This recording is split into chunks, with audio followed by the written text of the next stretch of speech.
Hello, आज हम करेंगे वर्कशीट 3 जिसमें हम प्रूफ ऑफ इर्रेशनैलिटी देंगे। इर्रेशनल नंबर्स स्टार्ट करने से पहले हमें ये पता होना चाहिए कि व्हाट आर रैशनल नंबर्स, है ना। Real number plane can be divided in two parts. The first part is rational numbers and the second part is irrational numbers. Together they form the real number system. अब rational numbers क्या होते हैं? Rational numbers are those numbers that can be written in the form p upon q where p and q are integers. तो पहली condition rational numbers की क्या है कि they can be written in the form p upon q where p and q should be integers. और आपको पता है डिनोमिनेटर में जीरो अलाउड नहीं है क्योंकि division by zero is not defined. इसलिए q जो है डिनोमिनेटर जो हमारा है that should not be equal to zero. Third condition जो हमारी है that is p and q should be coprime. That means they should not have any factor in common. इनका कोई भी फैक्टर कॉमन नहीं होना चाहिए। That means you have to reduce it to the simplest form, to the smallest form. ठीक है, उनमें आपने उनको जो कुछ भी उनमें कॉमन है वो हटा कर जो फॉर्म आती है that is the form p upon q। They should not have anything in common और that means their HCF should be 1। That means the HCF of p and q is 1। They don't have any factor in common. अब irrational numbers क्या होते हैं? जो numbers हम rational number की form में नहीं लिख सकते वो सारे इर्रेशनल नंबर्स हैं। तो इर्रेशनल नंबर्स की डेफिनेशन क्या हो जाएगी कि all those numbers which can not be written in the form p upon q are called irrational numbers. ठीक है, अब अगर हम डेसिमल रिप्रेजेंटेशन की बात करें तो रैशनल नंबर्स और इर्रेशनल नंबर्स को डेसिमली हम बहुत इजीली पहचान सकते हैं। रैशनल नंबर्स की जो डेसिमल रिप्रेजेंटेशन है that can B of two forms. एक होता है टर्मिनेटिंग डेसिमल्स, दूसरा है non terminating but repeating decimals. Terminating जैसे आप टर्मिनेट, इंग्लिश का जो वर्ड है टर्मिनेट मीन्स एंडिंग, है ना, एंड जहां पर हो रहा है।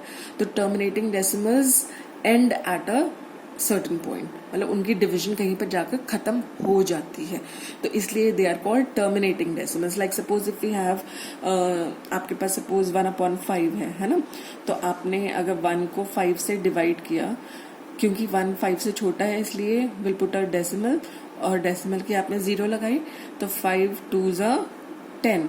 अब आपने देखा ये पूरा डिवाइड हो गया और डिवीजन यहाँ पर खत्म हो गई, है ना। तो 1/5 इज 0.2।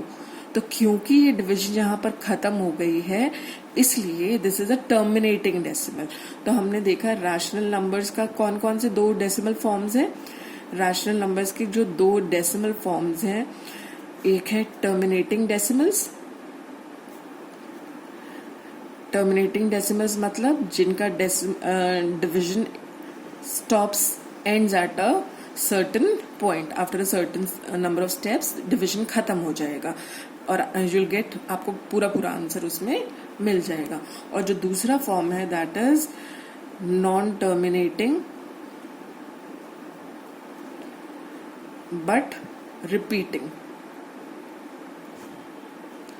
ये खत्म तो नहीं होगा लेकिन बार बार रिपीट होगा, है ना। जैसे कि फॉर एग्जाम्पल आपके पास है 1/3। अब अगर आप 1 को 3 से डिवाइड करते हैं तो क्योंकि 1 इज स्मॉलर देन 3 तो विल पुट अ डेसिमल, और डेसिमल की यू विल पुट अ 0। तो आपने देखा 3 की टेबल में 10 तो नहीं आता बट 3 3 ज़ा 9। यहाँ पर व्हाट इज लेफ्ट, 1 रिमाइंडर बचा, again you will put a 0, 3 3 ज़ा 9। आप देख रहे हैं फिर बार बार सेम प्रोसेस रिपीट हो रहा है ना। तो जो अब बार बार क्या मिल रहा है आपको, 3 3 3 ऐसे मिलता जाएगा। तो आपने देखा कि 1/3 can be written as 0.33 and so on, है ना। बार बार यही नंबर रिपीट हो रहा है। तो that means the division is not terminating, it is not ending but repeating, bar bar repeat हो रहा है। तो इस तरह के जो भी डेसिमल नंबर्स होते हैं उनको हम रैशनल नंबर्स कहते हैं।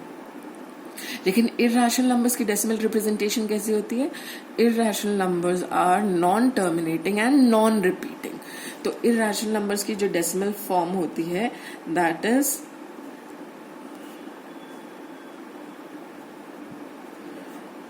नॉन टर्मिनेटिंग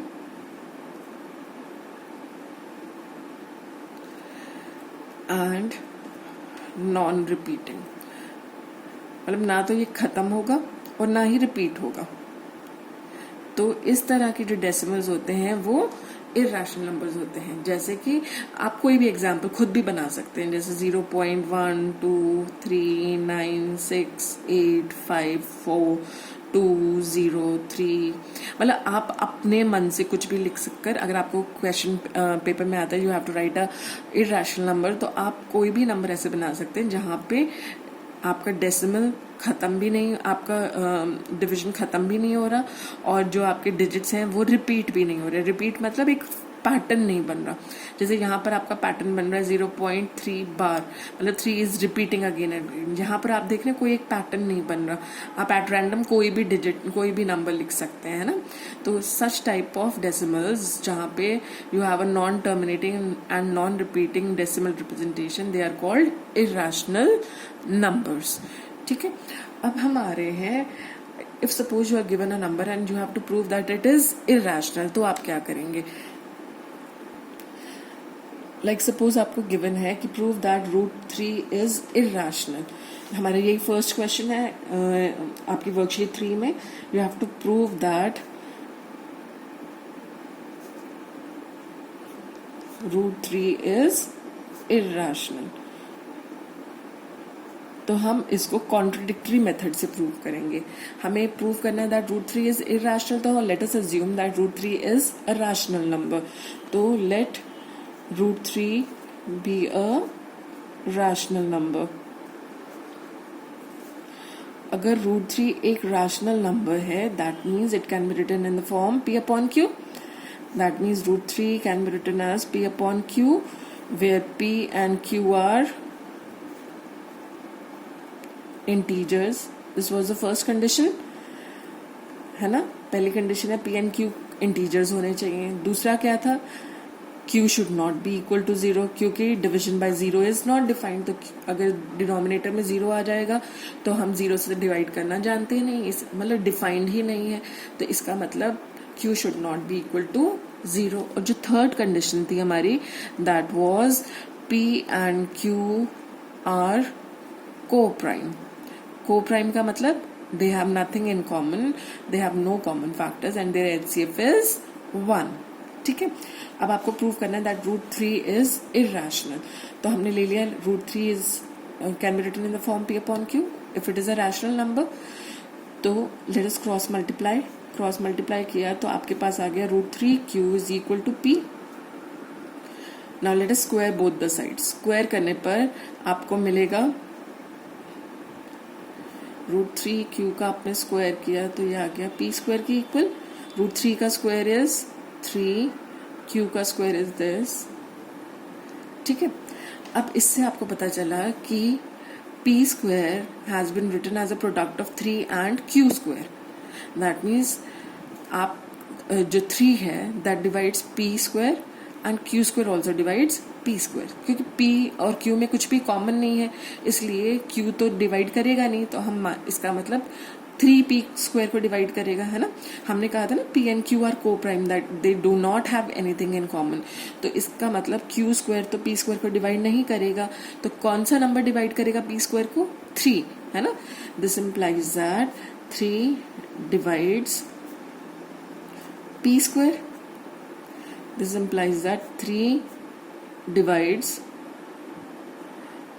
p ऑल्सो, है ना।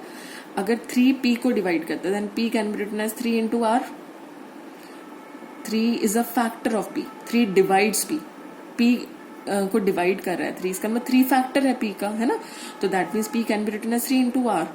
तो अब p is written as 3 into r, that means अगर हम ये p की वैल्यू इस इक्वेशन 1 में सब्स्टिट्यूट कर दें तो हमें मिलेगा, substituting this value of p in 1 we get 3q square is equal to p square की जगह मैं क्या पुट कर रही हूँ 3r का whole square. So 3q square is equal to 9r square। अब ये 3 यहाँ का डिवाइड करेगा तो q square is equal to 9r square upon 3 which is equal to 3r square। ठीक है, अब आपने देखा कि क्यू स्क्वायर को मैंने लिख दिया 3r स्क्वायर की फॉर्म में, है ना। अब that means 3 divides Q square और r square divides Q square. अब 3 अगर क्यू स्क्वायर को डिवाइड करता है, if suppose 3 divides Q square, तो p और q का एक कॉमन फैक्टर तो 3 आ गया, क्योंकि अब भी हमने ये कहा था कि 3 डिवाइड्स p ऑल्सो, है ना। 3 divides p square, that means 3 divides p also. अब यहाँ भी हमारे पास आ जाएगा कि 3 divides q square, that means 3 is the common factor of p and q, है ना। और r स्क्वायर अगर q स्क्वायर को डिवाइड करता है then also we can say the same thing, क्योंकि यहाँ पर आप देख रहे हैं कि p has been written as 3 into r, तो इसका मतलब जब p को आपने 3 इंटू आर की फॉर्म में लिखा तो 3 भी p को डिवाइड करता है और r भी p को डिवाइड करता है। जैसे अगर suppose if you write 10 as 2 into 5, तो 2 भी 10 को डिवाइड करेगा और 5 भी 10 को डिवाइड करेगा, है ना। Like suppose if you have 6 is equal to 2 into 3, तो 2 भी 6 को डिवाइड करता है और 3 भी 6 को डिवाइड करता है। इसी तरह से अगर p इज आप लिख रहे हैं 3 इंटू आर, तो 3 भी p को डिवाइड करेगा और r भी p को डिवाइड करेगा। तो यहाँ पर आपको मिल रहा है कि p, आप लिख रहे हैं q square is equal to 3r square, तो that means 3 also divides q square and r square also divides q square. तो आप देख रहे हैं कि in both the cases q and p will have a common factor, it can be 3 और r। तो this implies that 3 divides q square, or you can say that 3 divides q. This implies that p and q have a common factor. कौन सा common factor है? 3, है ना। तो p and q have a common factor 3. Therefore a contradiction, क्योंकि हमने क्या assume किया था? कॉन्ट्रडिक्शन मतलब हमने जो सोचा था और हमारे पास जो वैल्यू आई है उसमें विरोधाभास है, कि हमने कहा था कि P and Q do not have anything in common, और अब हम कह रहे हैं दे हैव 3 इन कॉमन। तो ये तो गलत बात, मतलब ये तो कॉन्ट्रडिक्टरी बात हो गई ना, कि पहले आप कह रहे हो कि देयर HCF इज 1 और अब 3 आ रहा है कॉमन, है ना। तो देयरफॉर अ कॉन्ट्रडिक्शन, हेंस अगर कॉन्ट्रडिक्शन है तो हेंस आवर assumption was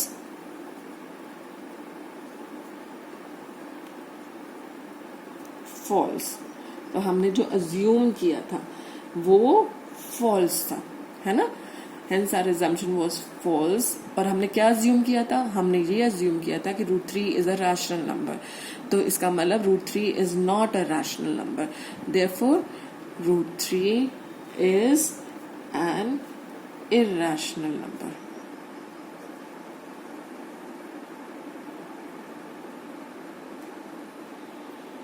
ठीक है, I hope this is clear, कि आपने पहले शुरुआत की जो ये मानकर कि √3 एक रैशनल नंबर है, and then you arrived at a contradiction which showed that हमारी assumption क्या थी? गलत थी। Therefore √3 is an irrational number.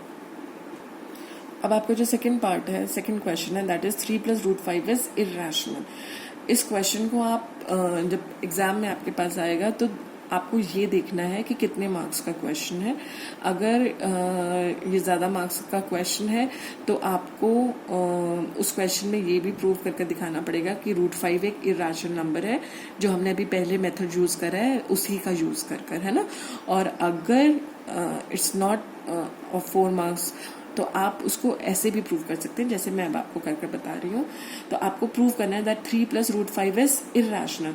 तो again we'll assume that let 3 + √5 be a rational number. अगर ये एक रैशनल नंबर है तो आप इसको कैसे लिख सकते हैं? This implies that 3 + √5 can be written in form p/q, where क्या है? p and q are integers। ये हमारी पहली कंडीशन है। दूसरी कंडीशन है that q should not be equal to 0, और हमारी जो थर्ड कंडीशन है that p and q are co-prime। co-prime मतलब they do not have any factor in common, that means their HCF is 1। P और Q का जो HCF है वो 1 है ना। तो अब आपने देखा 3 प्लस रूट 5 को आपने लिखा P अपॉन Q की फॉर्म में, that means root 5 is equal to P upon Q plus 3 जब इक्वल टू किस तरफ आएगा तो क्या हो जाएगा -3, है ना। तो root 5 is equal to P minus 3Q upon Q। जब हमने एलसीएम ले लिया तो Q और 1 का एलसीएम Q आया and you have written this in the form P minus 3Q upon Q। अब आप देख रहे हैं कि जो आपका राइट हैंड साइड है P minus 3Q upon Q, this is a rational number. वैसे भी rational minus rational will again give you a rational number, है ना। और रूट 5 एक इरैशनल नंबर है, जो अभी आपने जैसे पहले प्रूव करा कि रूट 3 इज इरैशनल, वैसे ही आप प्रूव करेंगे कि रूट 5 इज इरैशनल। ठीक है, अगर ये ज्यादा मार्क्स का क्वेश्चन आएगा तो आप इसमें इस क्वेश्चन में ये भी प्रूव करेंगे कि रूट 5 इज इरैशनल। ठीक है, और अगर ये सपोज 2 या 3 मार्क्स में आ रहा है तो आप इसको सिंपली ऐसे ही प्रूव करेंगे जैसे मैं अब आपको प्रूव करके बता रही हूँ। तो आपके पास आया you have seen that root 5 जो आपका लेफ्ट हैंड साइड है that is an irrational number, but your right hand side is a rational number. Since a rational cannot be equal to an irrational number, therefore we arrive at a contradiction, है ना। तो हमारे पास एक contradiction आ गई है, hence our assumption was false। हमने क्या assume किया था that 3 plus root 5 is a rational number, तो हमारी assumption false है, that means 3 plus root 5 is an irrational number। तो आप यहाँ अब मैं आपको लिखने का तरीका बता रही हूँ। Root 5 is equal to P minus 3Q upon Q, तो आप कहेंगे P upon Q minus 3 is a rational number, क्योंकि रैशनल नंबर की प्रॉपर्टीज के according a rational minus a rational will again give you a rational number. Closure property होती है ना, closure property के हिसाब से P upon Q minus 3 is a rational number, as a rational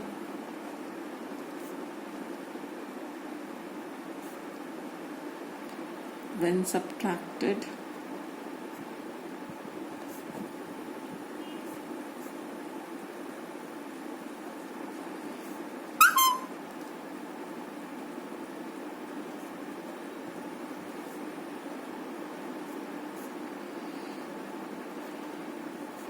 तो आपने देखा कि हमारी right hand side is a rational number.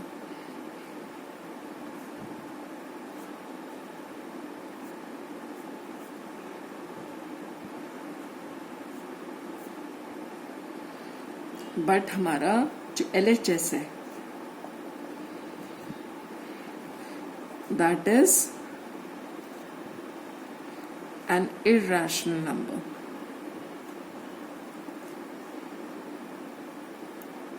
Hence a contradiction,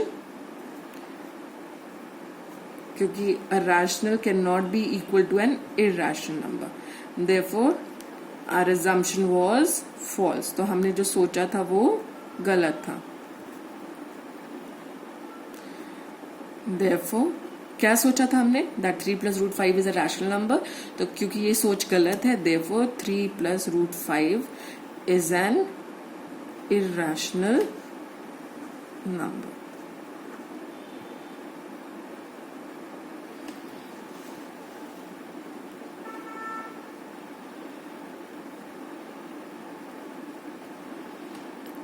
ठीक है, अब हम आते हैं इसके थर्ड पार्ट पर। थर्ड पार्ट आपका क्या है, थर्ड क्वेश्चन जो हमें गिवन है, third question that we are given is you have to prove that 5 minus 3 upon 7 root 3 is irrational। बिल्कुल उसी मेथड से स्टार्ट करेंगे जैसे अभी हमने प्रीवियस क्वेश्चन किया था। हम क्या कहेंगे, late 5 minus 3 upon 7 root 3 be a rational number।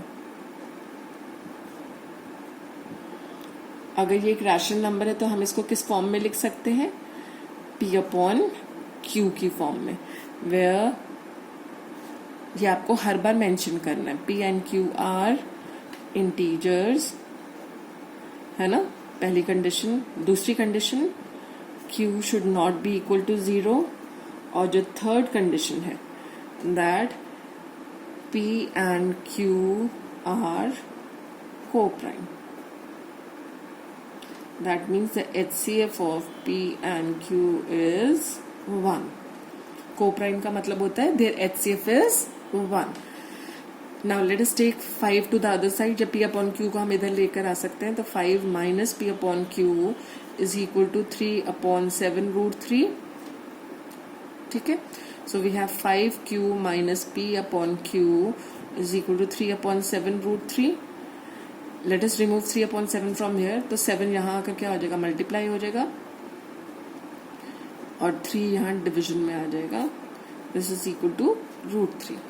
अब आप देख रहे हैं जो हमारा लेफ्ट हैंड साइड है that is a rational number, है ना. तो our left hand side in this case is a rational number, क्योंकि आप एक रैशनल में से एक रैशनल नंबर को सब्ट्रैक्ट कर रहे हैं, then you are multiplying it by a rational number and dividing it by a rational number, है ना. तो आपका जो एंड प्रोडक्ट है, जो एंड आप फाइनली सिंप्लीफाई करके जो आपको आंसर मिल रहा है, that will again be a rational number. This is by the closure property कि आप रैशनल्स को जब रैशनल के साथ मल्टीप्लाई, डिवाइड या ऐड या सब्ट्रैक्ट करते हैं तो you again get a rational number. तो इसलिए हमारा जो लेफ्ट हैंड साइड है, our left hand side is a rational number, but our RHS is an irrational number. हमने अभी ये प्रूव किया था पहले, है ना, फर्स्ट क्वेश्चन में. Therefore, a contradiction. कॉन्ट्रडिक्शन का मतलब our assumption is false. और हमने क्या assume किया था, that 5 minus 3 upon 7 root 3 is a rational number. Therefore, our assumption is false. This implies that 5 minus 3 upon 7 root 3 is an irrational number.